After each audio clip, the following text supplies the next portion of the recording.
Hello दोस्तों। तो आज के इस वीडियो में हम लोग एनसीईआरटी केमिस्ट्री क्लास 12th का चैप्टर 15 जो कि पॉलीमर है उस चैप्टर के बारे में पढ़ने वाले।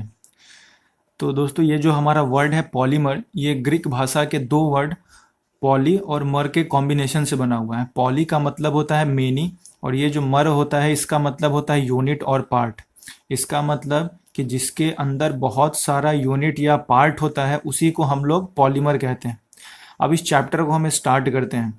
तो सबसे पहले देखा जाए तो जैसे ही चैप्टर स्टार्ट होता है पॉलीमर्स, तो हम पॉलीमर्स के डेफिनेशन के बारे में जानते हैं। तो ये जो लाइन लिखा हुआ है ये पॉलीमर का हमारा डेफिनेशन हो गया कि पॉलीमर किसको कहते हैं। ये जो सेकेंड लाइन लिखा गया है ये पॉलीमराइजेशन, जो पॉलीमर बनाने का प्रोसेस होता है उसका डेफिनेशन है। ये जो थर्ड लाइन है इसमें ये बताया गया है कि मैक्रोमोलिक्यूल्स क्या होते हैं। और जो हमारा सबसे आखिरी है इसी पन्ने पे वो ये बताया गया है, उसी का एक सिंबॉलिक रिप्रेजेंटेशन किया गया है पॉलीमर या पॉलीमराइजेशन का। तो हम लोग एक एक करके स्टार्ट करते हैं। तो सबसे पहले अगर पॉलीमर के डेफिनेशन के बारे में जानें तो लिखा गया है कि polymers are the substances which are formed by joining of repeating structural units on a large scale called as monomers. कि पॉलीमर जो होते हैं वो वैसा सबस्टांस होता है जिसका फॉर्मेशन तब होता है जब बहुत सारा रिपीटिंग स्ट्रक्चरल यूनिट यानी कि एक जैसा रिपीट होने वाला स्ट्रक्चरल यूनिट बहुत ही लार्ज स्केल पे एक दूसरे के साथ कंबाइन करे या ज्वाइन करे, तभी जाकर के क्या होता है कि पॉलीमर का फॉर्मेशन होता है। और जो बहुत सारा रिपीटिंग स्ट्रक्चरल यूनिट यानी कि एक जैसा सबस्टांसेज, जो रिपीट होने वाला सबस्टांसेज जो लार्ज स्केल में एक दूसरे के साथ ज्वाइन करता है या कंबाइन होता है, उन सबस्टांस को हम लोग मोनोमर्स कहते हैं। यानी कि हम सिंपल भाषा में ये कह सकते हैं कि बहुत सारा मोनोमर्स जब कंबाइन होगा तो कंबाइन होकर के ही वो किसका फॉर्मेशन करता है, तो वो पॉलीमर्स का फॉर्मेशन करता है। यानी कि मोनोमर्स जब कंबाइन होते हैं, यही मोनोमर्स हमारा रिपीटिंग स्ट्रक्चरल यूनिट हुआ, यही मोनोमर्स जब कंबाइन होते हैं, ज्वाइन होते हैं एक दूसरे के साथ, तो तभी जा कर के ये पॉलीमर का फॉर्मेशन करते हैं। अब अगर हम बात करें पॉलीमराइजेशन क्या होता है, तो पॉलीमर बनने का जो प्रोसेस होता है यानी वैसा प्रोसेस जिस प्रोसेस के जरिए हम लोग पॉलीमर का फॉर्मेशन कर सकते हैं, उसी प्रोसेस को हम लोग पॉलीमराइजेशन कहते हैं। यानी कि पॉलीमर बनाने का प्रोसेस हमारा पॉलीमराइजेशन कहलाता है। अब एक बात है कि आखिर इस पॉलीमर को हम लोग मैक्रोमोलिक्यूल क्यों क्यों कहते हैं। तो देखिए दोस्तों कि polymers are also called as macromolecules, के जो पॉलीमर्स होते हैं उनको हम लोग मैक्रोमोलिक्यूल्स कहते हैं। और उसको मैक्रोमोलिक्यूल कहने का रीजन ये होता है क्योंकि हम जानते हैं कि पॉलीमर के अंदर बहुत सारा छोटा छोटा मोनोमर्स होता है। अब ये जो मोनोमर्स होता है ये काफ़ी ज़्यादा संख्या में होते हैं। काफ़ी ज़्यादा संख्या में होने के कारण जो पॉलीमर का फॉर्मेशन होता है उसके अंदर हम बोल सकते हैं कि काफ़ी लार्ज नंबर ऑफ मॉलिक्यूल्स होता है। तो काफ़ी लार्ज नंबर ऑफ मॉलिक्यूल्स होने के कारण ही हम लोग उसको मैक्रोमोलिक्यूल्स भी कह सकते हैं पॉलीमर को। यानी इसी कारण से पॉलीमर को मैक्रोमोलिक्यूल्स भी कहते हैं क्योंकि एक पॉलीमर के अंदर बहुत सारे मोनोमर का मॉलिक्यूल्स कंबाइन होता है। इसी कारण से पॉलीमर को मैक्रोमोलिक्यूल्स कहा जाता है। और बहुत सारे मॉलिक्यूल कंबाइन होने के कारण ही जो पॉलीमर का अगर हम मॉलिक्यूलर मास की बात करें तो मास उसका 10⁻³ to 10⁻7 AMU atomic mass unit के रेंज का हो जाता है। यानी पॉलीमर का मास 10⁻³ से 10⁻7 एटॉमिक मास यूनिट का हो जाता है क्योंकि उसके अंदर बहुत सारा मैक्रोमोलिक्यूल्स लार्ज स्केल में कंबाइन होता है। इसी कारण से पॉलीमर को हम लोग मैक्रोमोलिक्यूल्स कहते हैं। इसी को जरा अगर हम लोग एक स्कीमेटिक डायग्राम से समझे तो ये एक मोनोमर है हमारा, फिर ऐसा ही मोनोमर बीच में बहुत सारा कंबाइन होगा, फिर ये मोनोमर है। यानी कि बहुत सारा मोनोमर जब कंबाइन होता है किस बॉन्ड के जरिए, तो कोवैलेंट बॉन्ड से। तो जब बहुत सारा मोनोमर कोवैलेंट बॉन्ड से कंबाइन होता है तभी जाकर के हमारा पॉलीमर का फॉर्मेशन होता है। और यही पॉलीमर के फॉर्मेशन होने को ही हम लोग पॉलीमराइजेशन कहते हैं। इसी प्रोसेस का नाम है, इस पूरे प्रोसेस का नाम है हमारा पॉलीमराइजेशन। अब हम बात करें तो ये मोनोमर है हमारा, यहाँ पे तो हम केवल मोनोमर लिख रखे हैं, लेकिन ये जरूरी नहीं कि ये मोनोमर सेम हो। ये मोनोमर हमारा सेम भी हो सकता है और साथ साथ ये हमारा डिफरेंट भी हो सकता है। ये जरूरी नहीं है कि पॉलीमर हमारा जो मोनोमर है, पॉलीमर बनाने के लिए जिस मोनोमर का इस्तेमाल किया जा रहा है वो सारा का सारा मोनोमर सेम हो। वो सेम भी हो सकता है, एक से अधिक टाइप का भी हो सकता है, 2 भी हो सकता है, 3 भी हो सकता है, 4 टाइप का भी हो सकता है। तो अलग अलग टाइप के मोनोमर्स का इस्तेमाल हम लोग कर सकते हैं। वो सेम भी हो सकता है और डिफरेंट भी हो सकता है। हम लोग इस चैप्टर में जो बेसिकली पढ़ने वाले हैं वहाँ पे हम लोग एक टाइप के मोनोमर से पॉलीमर बनाने का प्रोसेस सीखेंगे, और एक से ज़्यादा दो टाइप के मोनोमर का इस्तेमाल करके भी जब कोवैलेंट बॉन्ड से हम उनको जोड़ेंगे तो हम लोग पॉलीमर बनाने के प्रोसेस को सीखने वाले हैं। तो ये रहा। तो इसमें हम लोगों ने सीखा कि पॉलीमर का डेफिनेशन क्या है। तो पॉलीमर वो सबस्टांस होता है जो बहुत सारे मोनोमर के लार्ज स्केल में, जो कि रिपीटिंग स्ट्रक्चरल यूनिट होता है, इनके लार्ज स्केल में ज्वाइन होने के कारण बनता है जो चीज़, उसी को हम लोग पॉलीमर कहते हैं। यानी कि मोनोमर्स जब बहुत ही लार्ज स्केल पे कोवैलेंट बॉन्ड से जब एक दूसरे के साथ ज्वाइन होगा तो वही ज्वाइन होकर के पॉलीमर का फॉर्मेशन करते हैं। पॉलीमर बनाने का जो प्रोसेस होता है उसी प्रोसेस को हम लोग पॉलीमराइजेशन कहते हैं। पॉलीमर को हम लोग मैक्रोमोलिक्यूल्स इसी कारण से कहते हैं क्योंकि पॉलीमर के अंदर लार्ज नंबर ऑफ मोनोमर का मॉलिक्यूल्स होता है जिसका मास 10⁻³ से 10⁻7 AMU तक हो जाता है। इसी कारण से उसको हम लोग मैक्रोमोलिक्यूल्स भी कहते हैं। यानी बहुत सारा मोनोमर जो सेम टाइप का भी हो सकता है और डिफरेंट टाइप का भी हो सकता है, जब वो कोवैलेंट बॉन्ड से ज्वाइन होता है तभी जाकर के पॉलीमर का फॉर्मेशन होता है, और इसी पॉलीमर के फॉर्मेशन के प्रोसेस को ही हम लोग पॉलीमराइजेशन कहते हैं। अब हम लोग देखते हैं क्लासिफिकेशन ऑफ पॉलीमर, कि हम पॉलीमर का क्लासिफिकेशन कैसे कैसे कर सकते हैं। तो पॉलीमर का जो फर्स्ट क्लासिफिकेशन दिया गया है वो दिया गया है on the basis of source या ओरिजिन। यानी कि जिस सोर्स से हमें पॉलीमर मिलता है उस सोर्स के आधार पर हम उसका नाम करेंगे कि उसका नेमिंग क्या करेंगे हम पॉलीमर का। तो पॉलीमर के सोर्स या ओरिजिन के बेस पे अगर देखा जाए तो पॉलीमर तीन टाइप का होता है। एक तो होता है हमारा नेचुरल पॉलीमर, दूसरा होता है हमारा सेमी सिंथेटिक पॉलीमर, और तीसरा होता है सिंथेटिक पॉलीमर। तो नाम से ही क्लियर है। तो ये सबसे फर्स्ट है हमारा नेचुरल पॉलीमर। तो नेचुरल पॉलीमर का मतलब ऐसा पॉलीमर जो हमें नेचर से मिलता है डायरेक्ट, यानी कि जिसे हमें कोई भी सिंथेसाइज करने का जरूरत नहीं। यानी कि जो पॉलीमर हमें नेचर से डायरेक्ट मिल जाता है, या जो पॉलीमर हमारे नेचर में, प्लांट्स में, एनिमल्स वगैरह में पाया जाता है, वही पॉलीमर हमारा नेचुरल पॉलीमर कहलाता है। अगर नेचुरल पॉलीमर के एग्जाम्पल की बात करें तो नेचुरल रबर जो पेड़ से मिलता है हमें। प्रोटीन के बारे में लास्ट चैप्टर में बायोमोलिक्यूल्स में हम लोग पढ़ चुके हैं। स्टार्च के बारे में भी हम लोग देख चुके हैं, सेल्यूलोज के बारे में भी देख सके हैं।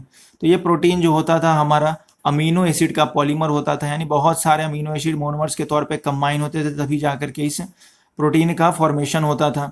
यानी कि ये सब हमारे नेचर में ऑटोमेटिकली अवेलेबल है, इसी कारण से ये हमारा नेचुरल पॉलीमर हुआ। फिर उसके बाद अगर हम बात करें सिंथेटिक पॉलीमर का, तो सिंथेटिक का मतलब होगा कि जो मैन मेड प्रोसेसेस से बना है, यानी कि जिसको इंसान खुद से बनाता है, आर्टिफिशियल तरीके से बनाए, वैसा पॉलीमर हमारा मैनमेड पॉलीमर होगा। इस मैनमेड पॉलीमर का एग्जांपल है ब्यूनाएस, ब्यूनायन, नाइलॉन 66। इन सारे एग्जांपल्स के बारे में इस चैप्टर में हम लोग डिटेल में पढ़ने वाले हैं कि इसका फॉर्मेशन हम लोग कैसे कैसे कराएंगे। तो सिंथेटिक का मतलब कि ऐसा पॉलीमर जिसको आर्टिफिशियल तरीके से मैनमेड प्रोसेसेस के जरिए बनाया जा सके, वैसा पॉलीमर हमारा सिंथेटिक कहलाएगा।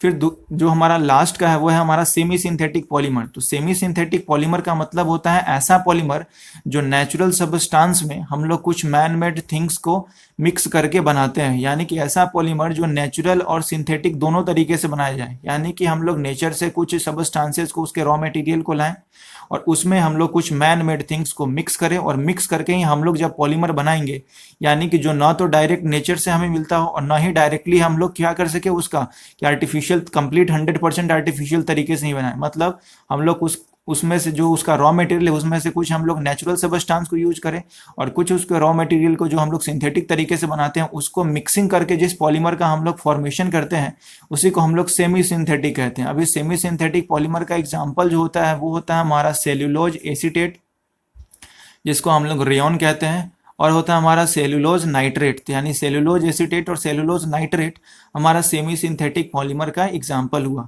तो सोर्स या ओरिजिन के बेसिस पे पॉलीमर हमारा तीन टाइप का है। सबसे पहला नेचुरल पॉलीमर जो डायरेक्टली हमें नेचर से मिलता है, उसमें हमें कोई भी छेड़छाड़ करने का जरूरत नहीं होता है, जिसका एग्जाम्पल है natural rubber, protein, starch, cellulose. Synthetic polymer के बारे में अगर पूछे तो सिंथेटिक मतलब ऐसा पॉलीमर जो मैनमेड प्रोसेस से आर्टिफिशियल तरीके से बनाया जाए, जैसे ब्यूनाएस, ब्यूनायन, नाइलॉन 66।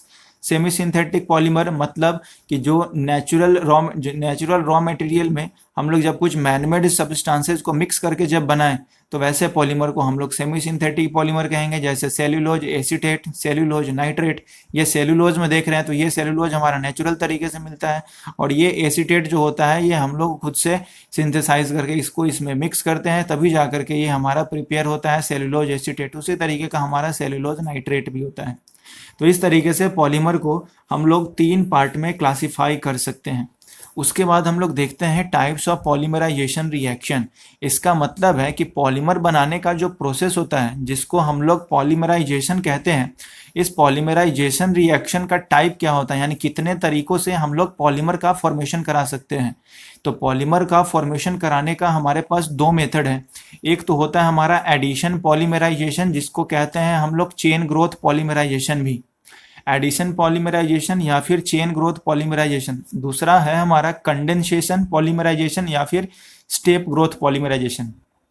यानी 2 टाइप के पॉलीमराइजेशन मेथड के बारे में हमें पढ़ना है, एक तो एडिशन या चेन ग्रोथ पॉलीमराइजेशन, दूसरा होता है हमारा कंडेंसेशन और स्टेप ग्रोथ पॉलीमराइजेशन। अब इनके बारे में हम लोग बारी बारी से डिटेल में स्टडी करते हैं।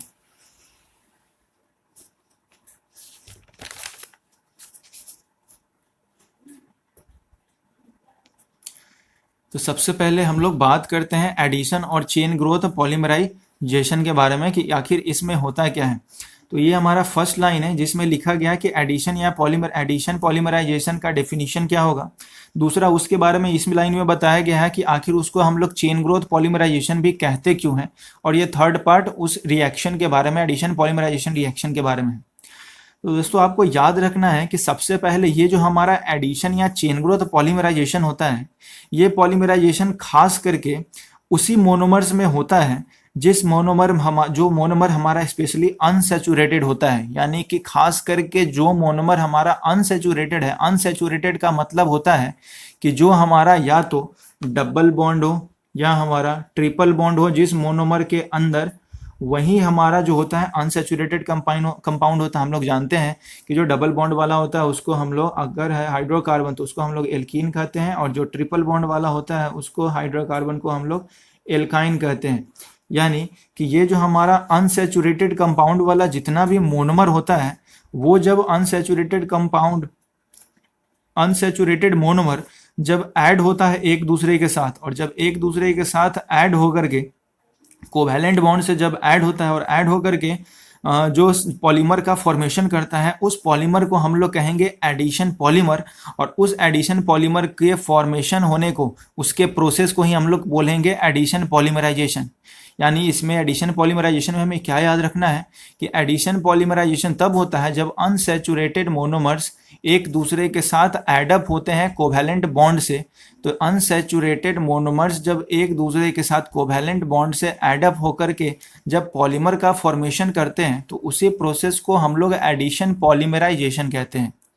अनसैचुरेटेड मोनोमर्स का कोवैलेंट बॉन्ड से एडअप होने से जब पॉलीमर का फॉर्मेशन हो, तो इसी प्रोसेस को हम लोग एडिशन पॉलीमराइजेशन भी कहते हैं। उसके बाद है कि जब ये एडिशन पॉलीमराइजेशन होता है तो चेन लेंथ का ग्रोथ होता है। यानी कि जो चेन लेंथ होता है वो ग्रो हो जाता है, यानी कि चेन लेंथ का साइज जो है वो ऑटोमेटिकली बढ़ने लगता है। और ऑटोमेटिकली बढ़ता है वो either by the formation of free radical और बाय आयनिक स्पीसीज। यानी कि जब कभी भी एडिशन पॉलीमराइजेशन रिएक्शन होगा तो जो उसमें कार्बन कंपाउंड होगा या हाइड्रोकार्बन होगा, उसका चेन लेंथ अपने आप ग्रो करने लगता है, बढ़ने लगता है, या तो फ्री रेडिकल के फॉर्मेशन होने से या किसी न किसी आयनिक स्पीसीज के। इसी कारण से एडिशन पॉलीमराइजेशन को हम लोग चेन ग्रोथ पॉलीमराइजेशन भी कहते हैं। अगर सिंपल लैंग्वेज में समझे तो हम ऐसा कह सकते हैं कि जब कभी भी एडिशन पॉलीमराइजेशन होता है तो जो मोनोमर्स यूनिट होता है उसका चेन लेंथ ग्रो करने लगता है। क्यों ग्रो करने लगता है? क्योंकि अभी अभी हम देखे हैं कि वहां पे जो अनसैचुरेटेड मोनोमर्स होता है वो क्या करता है कि कोवैलेंट बॉन्ड से एडअप होने लगता है, एक दूसरे के साथ जुड़ने लगता है, और जब जुड़ेगा तो ऑटोमेटिकली हम जानते हैं कि उसका चेन लेंथ ग्रो करेगा, बढ़ेगा। इसी कारण से एडिशन पॉलीमराइजेशन को चेन ग्रोथ पॉलीमराइजेशन भी बोला जाता है। तीसरा चीज आपको एडिशन पॉलीमराइजेशन के बारे में याद रखना है कि जब कभी भी एडिशन पॉलीमराइजेशन रिएक्शन होगा तब किसी भी सबस्टांस का रिलीजिंग नहीं होता, यानी कोई सबस्टांस मोनोमर से बाहर की तरफ रिलीज नहीं होता है। ये 3 मेन पॉइंट हुआ। यानी कि सबसे फर्स्ट है कि एडिशन पॉलीमराइजेशन हम कहते किसको है, तो जब अनसैचुरेटेड मोनोमर्स कोवैलेंट बॉन्ड से एक दूसरे से एडअप हो जाए और एडअप होकर के पॉलीमर का फॉर्मेशन करे, तो उसी प्रोसेस को हम लोग एडिशन पॉलीमराइजेशन कहते हैं। जब कभी भी एडिशन पॉलीमराइजेशन होता है तो कोवैलेंट बॉन्ड से एडअप होने के कारण जो चेन लेंथ होता है वो चेन लेंथ ग्रो होता है, या तो फ्री रेडिकल से या फिर आयनिक स्पीसीज से। कैसे होगा इसको हम लोग मैकेनिज्म में देखते हैं। इसी कारण से उसके चेन लेंथ में ग्रोथ होने के कारण ही हम लोग एडिशन पॉलीमराइजेशन को चेन ग्रोथ पॉलीमराइजेशन भी कहते हैं। जब कभी भी एडिशन पॉलीमराइजेशन रिएक्शन होगा तो किसी सबस्टांस का रिलीजिंग नहीं होता है, कोई सबस्टांस बाहर की तरफ रिलीज नहीं होता है। ये हमारा कुछ एडिशन पॉलीमराइजेशन रिएक्शन का कुछ इंपॉर्टेंट पॉइंट हुआ। यानी इसमें मेन ये आपको याद रखना है कि जब कभी भी एडिशन पॉलीमराइजेशन होगा तो किसी सबस्टांस का रिलीजिंग बाहर की तरफ नहीं होता है। और इसी का उल्टा जब हम लोग कंडेंसेशन पॉलीमराइजेशन पढ़ेंगे तो वहाँ पे कोई ना कोई सबस्टांस बाहर की तरफ रिलीज होगा ही होगा, उसमें कुछ ना कुछ रिलीज होता है। तो वहाँ से हम देखेंगे। अब हम लोग बात करते हैं कि हम लोगों ने अभी देखा कि इसको जो चेन ग्रोथ पॉलीमराइजेशन कहते हैं, तो वहाँ पे देख रहे थे कि चेन ग्रोथ जो होता है वो या तो उसके फ्री रेडिकल या आयनिक स्पीसीज के बनने के कारण होता है। तो मैक्सिमम जो चेन ग्रोथ होता है उसका वो फ्री रेडिकल स्पीसीज के कारण होता है। यानी कि एडिशन या फिर हमारा जो चेन ग्रोथ पॉलीमराइजेशन होता है ये जिस मैकेनिज्म से होगा उस मैकेनिज्म को हम लोग फ्री रेडिकल मैकेनिज्म बोल सकते हैं।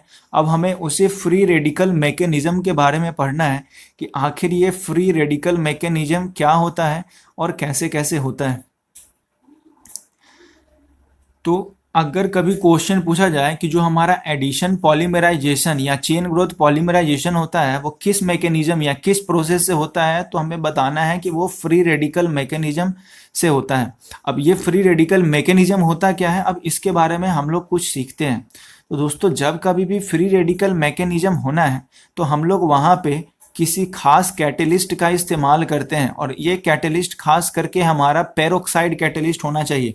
और पेरोक्साइड कैटेलिस्ट के तौर पे हम लोग इस्तेमाल कर सकते हैं benzoyl peroxide, acetyl peroxide, tertiary butyl peroxide, इन सब का हम इस्तेमाल कर सकते हैं। यानी कि फ्री रेडिकल मैकेनिज्म में एक तो कैटेलिस्ट का इस्तेमाल होगा बेंजोइल पेरोक्साइड या एसिटाइल पेरोक्साइड या टर्शियरी ब्यूटाइल पेरोक्साइड।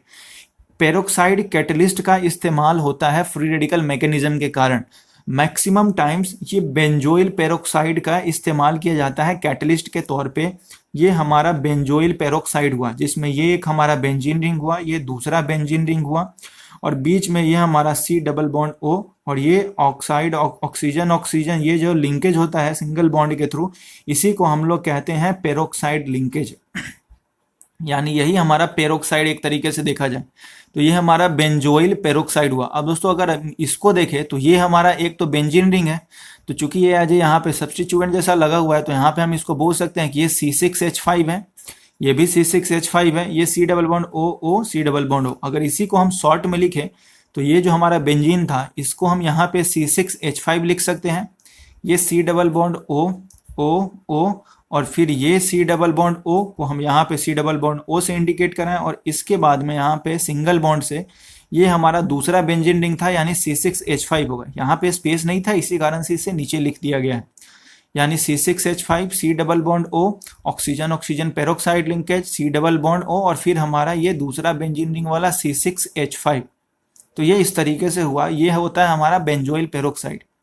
अब दोस्तों कि जब कभी भी ये हमारा फ्री रेडिकल मैकेनिज्म होता है तो फ्री रेडिकल मैकेनिज्म 3 स्टेप में कंप्लीट होता है।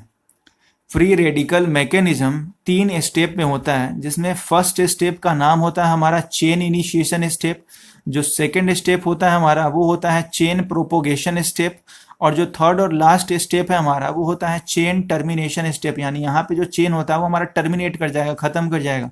फर्स्ट स्टेप चेन इनिशिएशन यानी चेन स्टार्ट होता है यहाँ पे। सेकंड स्टेप हमारा चेन प्रोपोगेशन होता है यानी कि चेन लेंथ ग्रो करेगा, इसमें आगे की तरफ बढ़ेगा। और थर्ड स्टेप होता है चेन टर्मिनेशन यानी कि जहाँ पे वो रिएक्शन फर्दर नहीं होगा वो यहाँ पे स्टॉप हो जाएगा। अब एक एग्जाम्पल का इस्तेमाल करके हम लोग इस फ्री रेडिकल मैकेनिज्म से एडिशन पॉलीमराइजेशन को समझने का कोशिश करते हैं।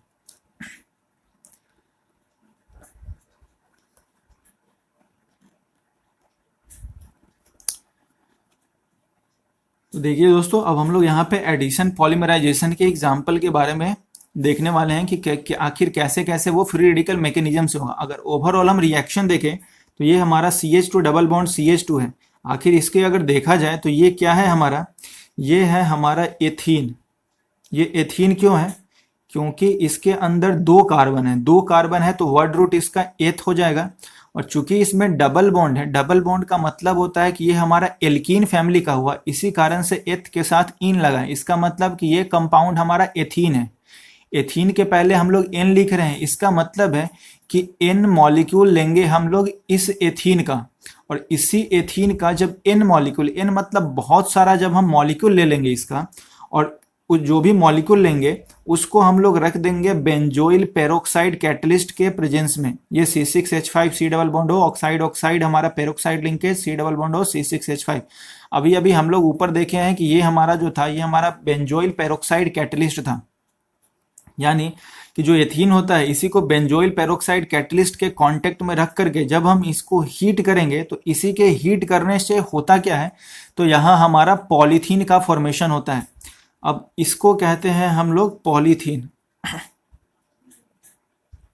इसका मतलब है कि बहुत सारा इथीन जो था एज ए मोनोमर काम किया, तो बहुत सारा इथीन जब एज ए मोनोमर लिया गया बेंजोइल पेरोक्साइड कैटलिस्ट के प्रेजेंस में, तो वही इथीन से polythene, poly means many ethene, बहुत सारा इथीन जब कंबाइन हो जाएगा एक दूसरे के साथ, एडअप हो जाएगा कोवेलेंट बॉन्ड से, तो वही जो कंपाउंड बनेगा वही कंपाउंड हमारा पॉलीथीन हो गया। इसका मतलब पॉलीथीन हमारा एक पॉलीमर है और ये जो एथीन था हमारा ये मोनोमर है, और बहुत सारे इथीन का इस्तेमाल किए, इसी कारण से यहाँ पे एन है और ये हमारा कैटलिस्ट है। अब ये रिएक्शन लिखना बिल्कुल आसान है, अगर आप इसको आसानी से समझे तो होता क्या है यहाँ पे, तो ये जो हमारा एक डबल बॉन्ड होता है, अभी आपको बताया गया है कि एडिशन पॉलीमराइजेशन खास करके वहीं होता है जहाँ पे हमारा जो अनसैचुरेटेड कंपाउंड होता है, अनसैचुरेटेड मतलब जिसके पास डबल या ट्रिपल बॉन्ड हो। तो यहाँ हम देख रहे हैं कि एथीन के पास डबल बॉन्ड है। अब ये जो डबल बॉन्ड होता है उसमें से एक बॉन्ड का होमोलिटिक फिजन हो जाएगा। अब होमोलिटिक फिजन का मतलब होता है कि इस एक बॉन्ड में 2 इलेक्ट्रॉन है, एक इलेक्ट्रॉन इस कार्बन का और ये दूसरा इलेक्ट्रॉन इस वाले कार्बन का।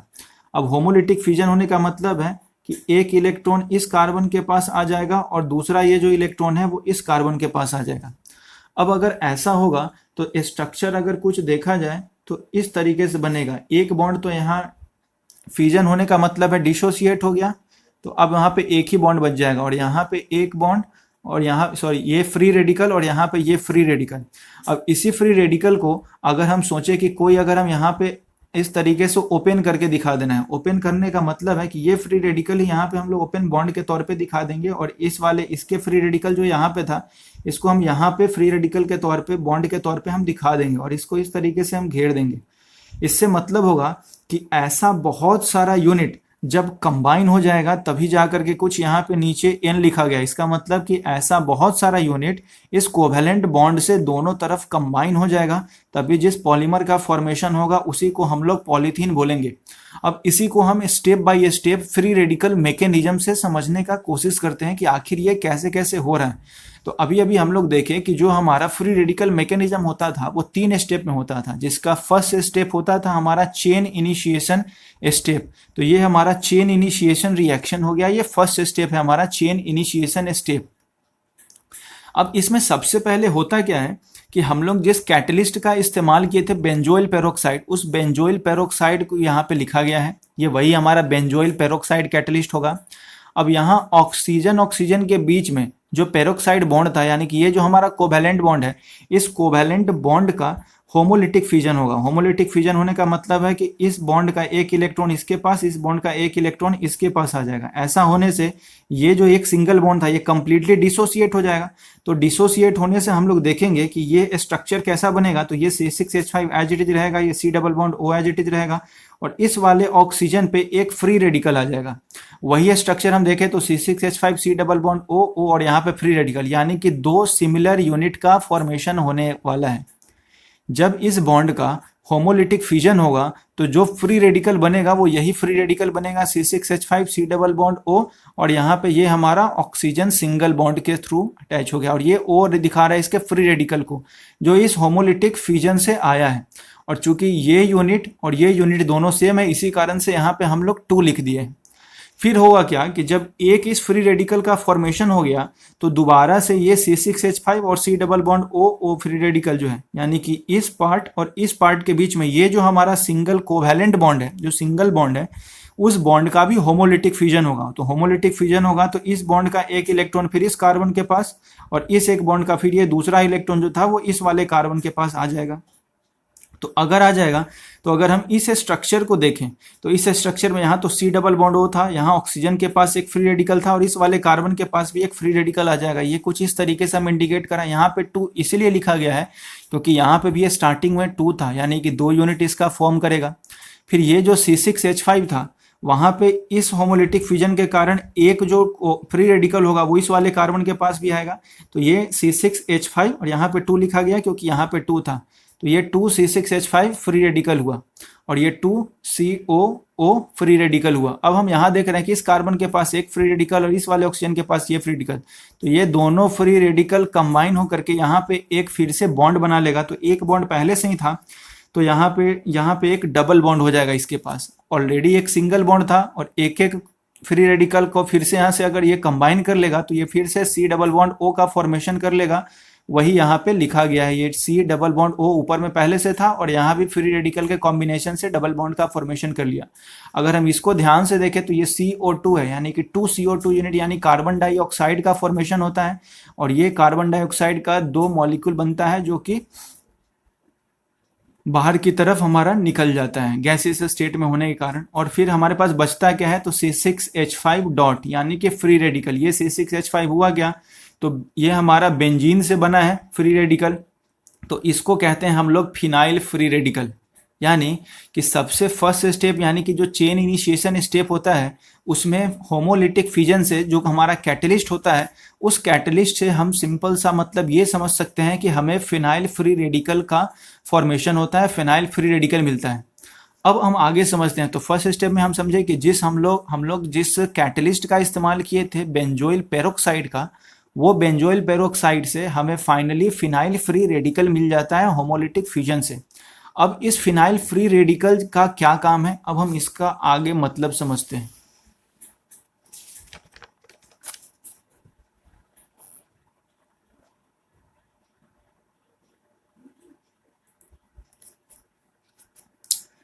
अभी हम लोगों ने देखा कि हमारे पास C6H5 डॉट यानी कि फिनाइल फ्री रेडिकल का फॉर्मेशन हुआ था। ये फिनाइल फ्री रेडिकल अब करेगा क्या कि चूंकि हमें पॉलीथीन का फॉर्मेशन कराना है, उसमें मोनोमर के तौर पे हम इस्तेमाल किसका किए थे तो एथीन का ही इस्तेमाल किए थे। तो हम लोग जो फिनाइल फ्री रेडिकल होता है वो उस एथीन के कांटेक्ट में आता है और चूंकि ये फ्री रेडिकल है तो ये इस एथीन में भी फ्री रेडिकल का फॉर्मेशन कराएगा। और फ्री रेडिकल तभी आएगा जब इस एक कोवैलेंट बॉन्ड का होमोलिटिक फ्यूजन होगा।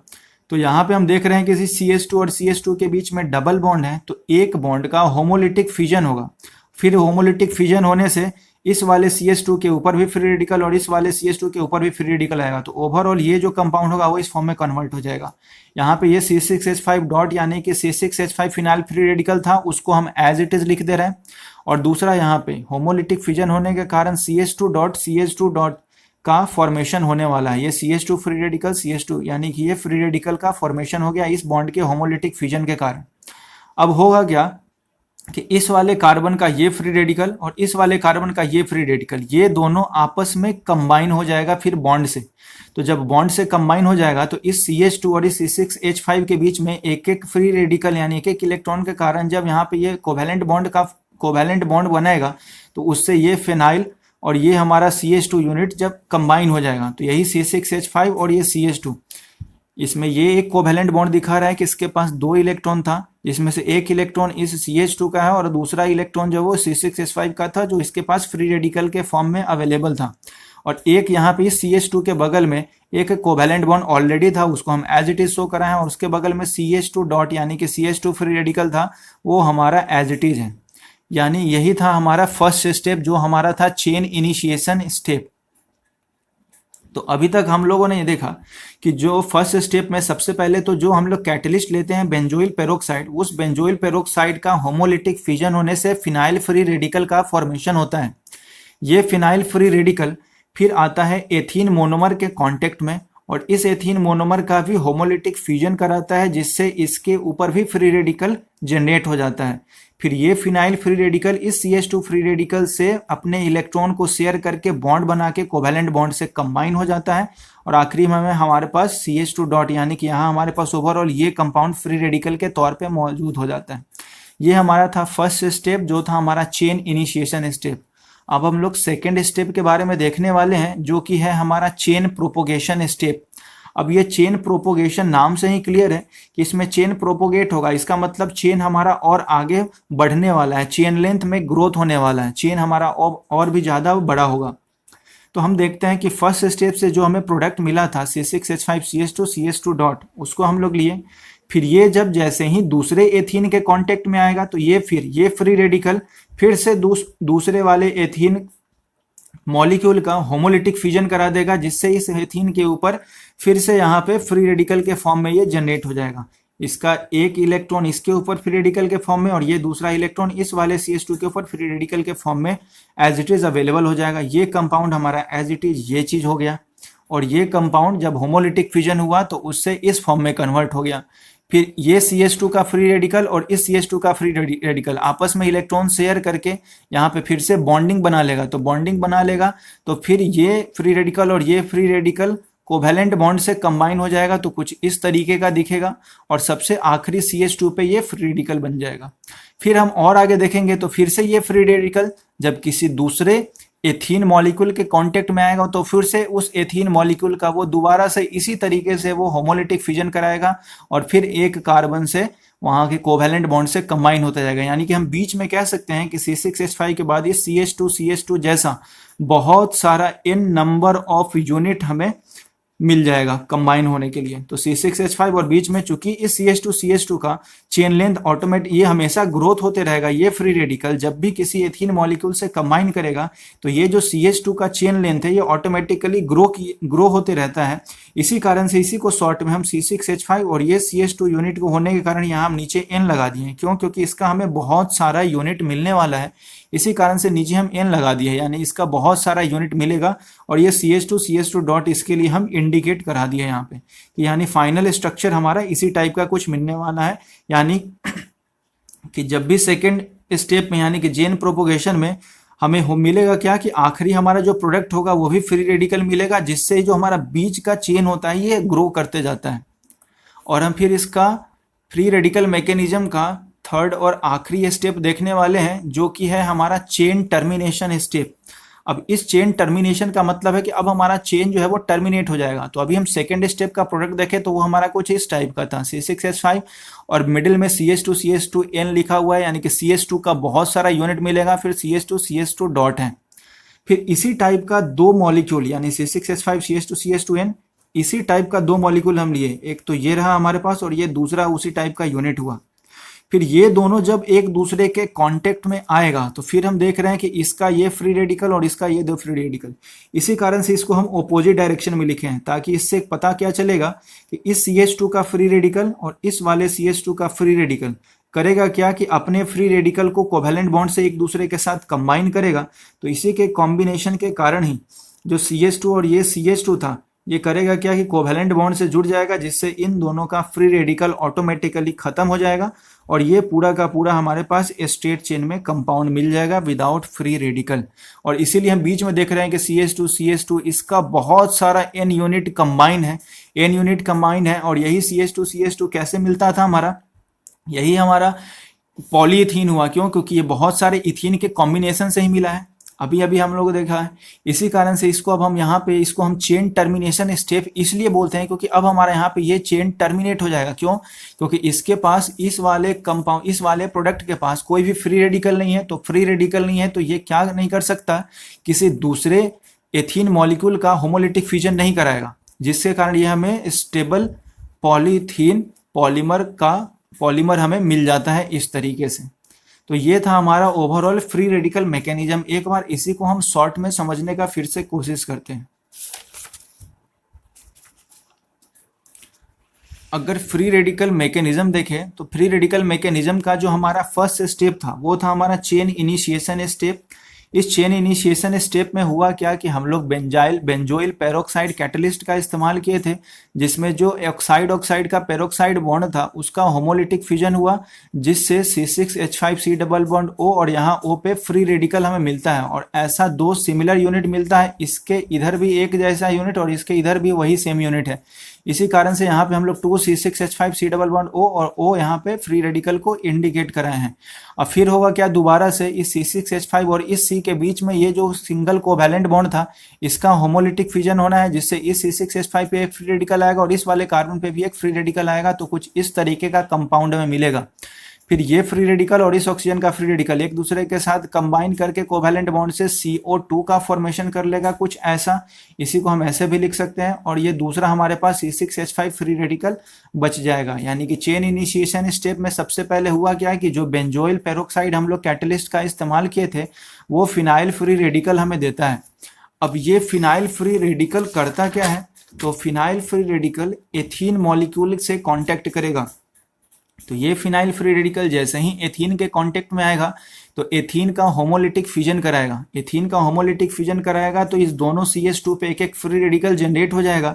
फिर इस कार्बन का फ्री रेडिकल और इस कार्बन वाले का फ्री रेडिकल अपने इलेक्ट्रॉन को शेयर करेगा और इलेक्ट्रॉन शेयर करके आपस में बीच में कोवैलेंट बॉन्ड बना लेगा। तो इस कार्बन का free radical as it is रह जाएगा। ये हमारा फर्स्ट चेन इनिशिएशन स्टेप था। जो हमारा सेकेंड स्टेप है वो स्टेप हमारा चेन प्रोपोगेशन स्टेप। इसमें हमारा चेन जो है वो अपने आप प्रोपोगेट करेगा, उसका लेंथ ग्रो होगा। तो जो फर्स्ट स्टेप का प्रोडक्ट था वो दोबारा से बारी बारी से हमेशा क्या करेगा कि एथीन मॉलिक्यूल पे अटैक करेगा। एथीन मॉलिक्यूल पे अटैक करेगा जिससे एथीन का होमोलिटिक फ्यूजन होगा। एथीन के दोनों कार्बन पे फ्री रेडिकल का फॉर्मेशन हो जाएगा और इस वाले यूनिट पे ऑलरेडी CH2 के पास फ्री रेडिकल था। फिर ये कार्बन अपने फ्री रेडिकल और ये कार्बन फ्री रेडिकल को आपस में कोवैलेंट बॉन्ड से कंबाइन कर लेगा। तो कुछ इस तरीके का स्ट्रक्चर बनना है। और इसी कारण चूंकि हम देखते हैं कि बीच में CH2 का बहुत सारा यूनिट हमें मिलता है, इसी कारण से हम बीच में यहाँ पे CH2 N फॉर्म में लिख दिए हैं कि इसका हमें बहुत सारा टर्म्स मिलने वाला है बीच में CH2 का। इसी कारण से यहाँ पे N लिख दिया गया है और एक फ्री रेडिकल मिलेगा। ये सेकेंड स्टेप हुआ है हमारा चेन प्रोपोगेशन स्टेप का। और फाइनली चेन टर्मिनेशन में करना क्या है कि सेकेंड स्टेप का जो प्रोडक्ट होता है उसी के जैसा दो सिमिलर प्रोडक्ट हमें इस्तेमाल करना है। और दोनों सिमिलर प्रोडक्ट को एक दूसरे के साथ अब हम वहाँ पे क्या करने वाले हैं, तो दोनों सिमिलर प्रोडक्ट जो एक दूसरे के साथ हम रखेंगे एक दूसरे के अपोजिट। जैसे यहाँ पे C6H5 CH2 CH2 free radical था, यही सिमिलर प्रोडक्ट को हम यहाँ भी लिखे लेकिन अपोजिट साइड से। क्यों? ताकि इस कार्बन वाले का फ्री रेडिकल और इस कार्बन वाले का फ्री रेडिकल आपस में इलेक्ट्रॉन शेयरिंग करके कोवैलेंट बॉन्ड से एक दूसरे को जोड़ सके, जिससे ये ओवरऑल हमारा कंपाउंड कुछ इस टाइप का दिखेगा। इस कंपाउंड के पास कोई भी हमारे पास फ्री रेडिकल नहीं है, जिसके कारण ये दोबारा से किसी भी एथीन मॉलिक्यूल का होमोलिटिक फ्यूजन नहीं करा पाएगा। तो इस तरीके से हमारा चेन जो है टर्मिनेट हो जाता है, खत्म हो जाता है। और इसी बीच में हम क्या देख रहे हैं कि हमारे पास एक एंड पे तो C6H5 है और अगर हम बीच में देखें तो हमारे पास CH2 जैसा N यूनिट मिल रहा है और दूसरे तरफ भी हमारे पास C6H5 है। तो ये हम देख रहे हैं कि बीच में ये CH2N, यही हम फर्स्ट सबसे पहले ओवरऑल रिएक्शन के तौर पे देखे थे कि हमारा यूनिट तो मोनोमर था, उसी मोनोमर में क्या था इथीन, जहाँ पे CH2 के बीच में डबल बॉन्ड होता था। तो पॉलीमराइजेशन होने के कारण ही जो इसके बीच का एक दूसरा जो डबल बॉन्ड था वो दोनों तरफ हम फ्री रेडिकल के जरिए हम लोग उसको ओपन फॉर्म में शो कराते हैं। इसका मतलब है कि इस बॉन्ड के इधर भी बहुत सारा CH2 यूनिट कंबाइन होगा और इस फ्री रेडिकल यानी कि ये जो हम जिसको हम ओपन बॉन्ड से शो करा रहे हैं इसके इधर भी बहुत सारा CH2 यूनिट होगा, जैसा कि हम लोग यहाँ पे देख सकते हैं। तो ये हमारा इस तरीके से चेन टर्मिनेशन स्टेप यहाँ खत्म होता है। यही फ्री रेडिकल मैकेनिज्म था और इसी मैकेनिज्म से जितना भी एडिशन पॉलीमराइजेशन होता है वो इसी मैकेनिज्म से ओवरऑल होता है। तो आशा करता हूँ दोस्तों ये चीज़ आपको समझ में आया होगा। अगर समझ में आया तो वीडियो को लाइक, शेयर और सब्सक्राइब करें और अपने किसी भी फीडबैक सजेशंस को कमेंट बॉक्स में लिखें। जय हिंद, जय भारत।